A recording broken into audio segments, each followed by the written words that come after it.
Shooting hi guys shooting hero వచ్చాడు hero.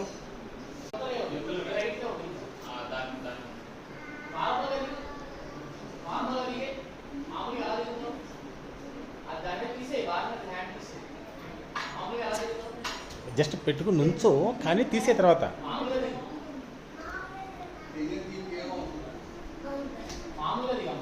Shoot అవుతుంది చూడండి. రీషూట్ చాలా కష్టం ఉంటుంది. చిన్న చిన్న సీన్లు కూడా మళ్ళీ మళ్ళీ చేయాల్సి వస్తుంది. మూవీస్ అంటే అంతే.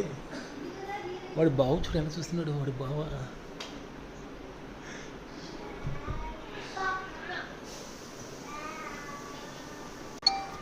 యాక్షన్.